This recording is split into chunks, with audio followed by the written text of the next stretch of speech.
হয়চক ৰাজ্যত election commission of ইণ্ডিয়াৰ জৰিয়তে চলি থকা ভোটাৰ তালিকাৰ যি ৰিভিজন অৰ্থাৎ স্পেচিয়েল যি ৰিভিজন চলি আছে, এই ৰিভিজনক লৈ গোটেই অসমতে এক তীব্ৰ প্ৰতিক্ৰিয়াৰ সৃষ্টি হৈছে।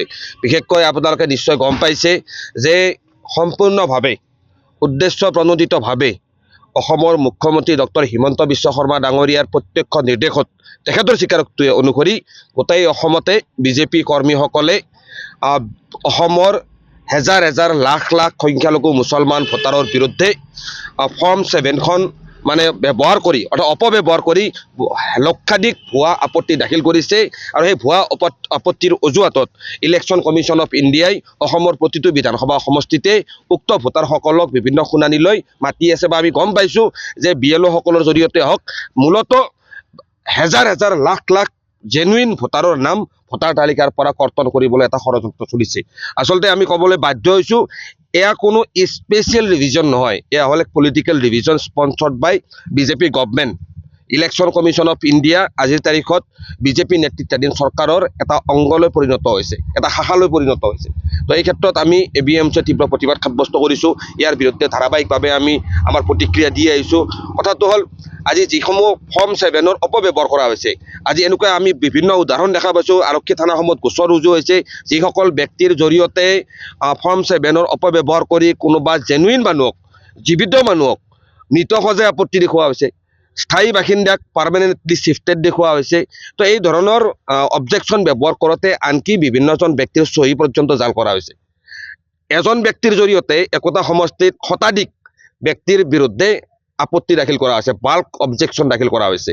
আৰু এয়া সম্পূৰ্ণভাৱে ভাৰতৰ এই সংসদীয় গণতান্ত্ৰিক ব্যৱস্থাটোৰ প্ৰতি ভাবুকি।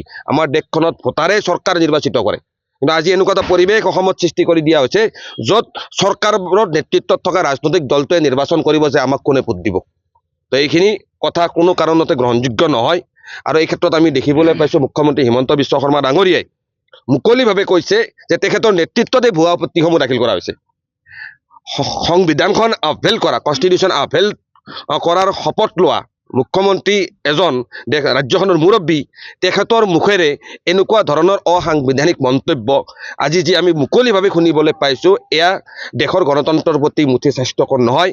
আমি স্পষ্টকৈ কৈছোঁ, আজি তেখেতে যে মিয়া মিয়া বুলি কৈ আছে, যে মিয়াসকলৰ নাম কৰ্তন কৰিব, মিয়াসকলক ৰিক্সা ভাড়া 5 টকাৰ ঠাইত 4 টকা দিব লাগে, আনকি বিভিন্ন ঠাইত মিয়াসকলৰ নামত অৰ্থনৈতিক বয়কটৰ পৰ্যন্ত তেখেতে আহ্বান জনাইছে।